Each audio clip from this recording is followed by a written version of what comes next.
Hello guys, this is Yash and welcome to funny जी के trick. तो आज हम लोग पढ़ने वाले हैं इंडियन काउंसिल एक्ट 1909। इसे पार्लियामेंटो सुधार भी कहा जाता है और ऐसा भी कहा जाता है कि ये वही एक्ट था जिसने भारत का सर्वनाश किया था।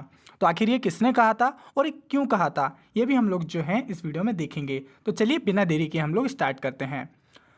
अब देखिए, ये जो एक्ट लाया गया था, ये इंडियन काउंसिल एक्ट 1892 इसकी कमियों को दूर करने के लिए लाया गया था। और अगर आप लोगों ने ये बाकी की वीडियोस नहीं देखी हैं तो इनकी लिंक आपको डिस्क्रिप्शन में मिल जाएगी, वहाँ से जाके आप इनको देख सकते हैं। तो चलिए बात करते हैं हम लोग इंट्रो में इसके बैकग्राउंड की। सबसे पहले ये समझ लो कि इसे पार्लियामेंटो सुधार भी कहा जाता है, लेकिन आखिर क्यों कहा जाता है?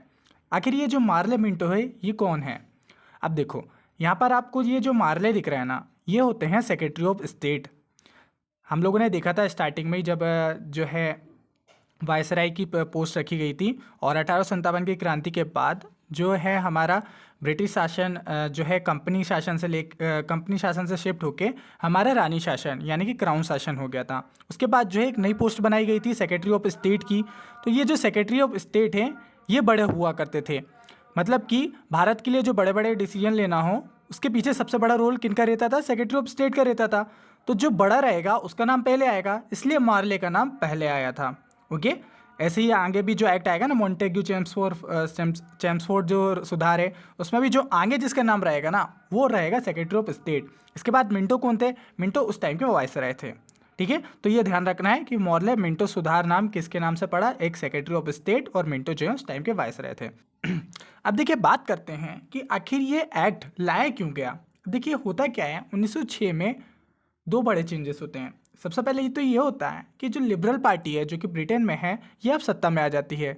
ओके, और दूसरा ये होता है कि मुस्लिम लीग की स्थापना हो जाती है 1906 में, और वो पृथक चुनाव यानी कि पृथक निर्वाचन, एक अलग से सेपरेट इलेक्टोरेट की मांग करते हैं। तो इन दोनों का इम्पैक्ट आपको जो है पार्लियामेंटो सुधार में देखने को मिलेगा। तो चलिए अब बात करते हैं कि आखिर इसमें क्या क्या चेंजेस है और क्या क्या चीज़ें इंक्लूड की गई। अब देखिए, हम लोगों ने देखा था कि जो इंडियन काउंसिल एक्ट है 1892 का, उसमें ये जो हमारी एग्जीक्यूटिव काउंसिल होती थी यानी कि जो कार्यकारी परिषद होती थी, उसमें कोई भी भारतीय भाग नहीं ले सकता था।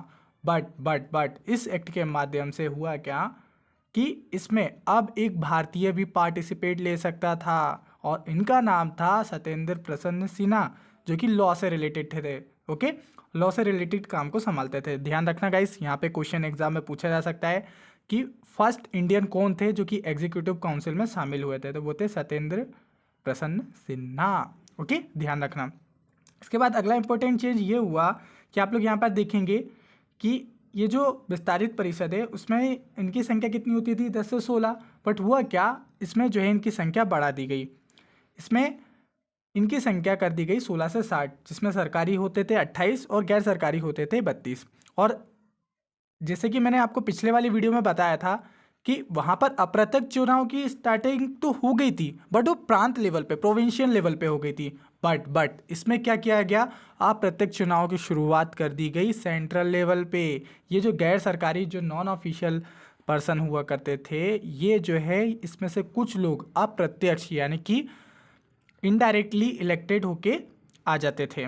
ओके, इनकी संख्या 32 होती थी। साथ ही साथ जो है इसमें जो मिनी पार्लियामेंट है, इसमें वित्तीय चर्चा हो सकेगी और साथ ही जो है बजट प्रस्तुत कर सकते थे।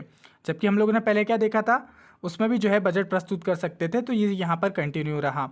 साथ ही साथ अगर हम लोग देखें कि जो भारतीय सदस्य हैं उनको बजट पर बहस करने का अधिकार प्रदान किया गया और वोट भी दे सकते थे, जबकि पिछले वाले में क्या था, वो वोट नहीं दे सकते। तो इस एक्ट के माध्यम से क्या करते थे, वो वोट दे सकते थे।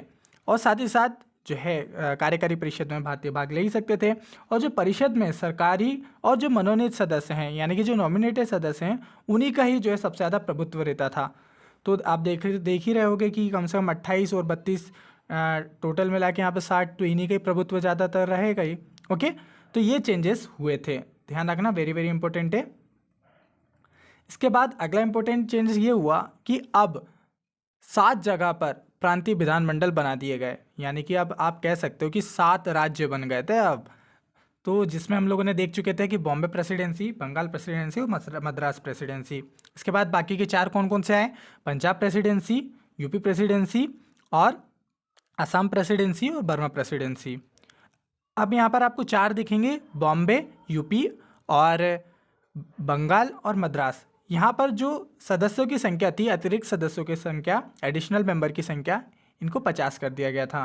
इसके बाद जो पंजाब, असम और वर्मा, इस प्रेसिडेंसी के जो सदस्यों की संख्या है वो 30 थी।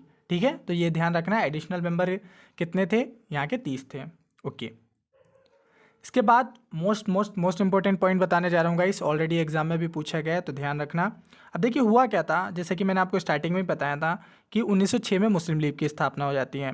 अब वो करते क्या है, वो सेपरेट इलेक्टोरेट की मांग करते हैं, तो इनकी बात मांग को जो है वो मान लिया जाता है, और जो लॉर्ड मिंटो रहते हैं वो जो हैं इनको सांप्रदायिक निर्वाचन दे देते हैं, यानी कि सेपरेट इलेक्टोरेट मुस्लिम को दे दिया जाता है। तो पहली बार मुस्लिम समुदाय के लिए एक पृथक प्रतिनिधित्व का उपबंध किया गया था। इसके माध्यम से उपबंध किया गया था, मतलब कि सेपरेट इलेक्टोरेट की शुरुआत कर दी गई थी, और इसीलिए ही लॉर्ड मिंटो को सांप्रदायिक निर्वाचन का जनक कहा जाता है।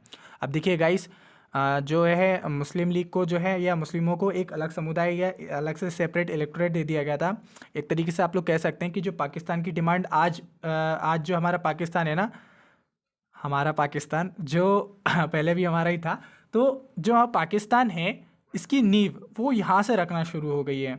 और इसी को देखते हुए उस टाइम महात्मा गांधी ने कहा था कि ये जो पार्लियामेंटो सुधार है इसी ने ही भारत का सर्वनाश किया है, क्योंकि इसी के कारण जो है हमारे भारत के टुकड़े हुए थे, जिसमें पाकिस्तान अलग देश बन गया था और हमारा इंडिया भारत एक अलग देश बन गया था। तो वेरी वेरी इंपॉर्टेंट है, ध्यान रखना। सांप्रदायिक निर्वाचन का जनक किसे कहा जाता है, लॉर्ड मिंटो को कहा जाता है।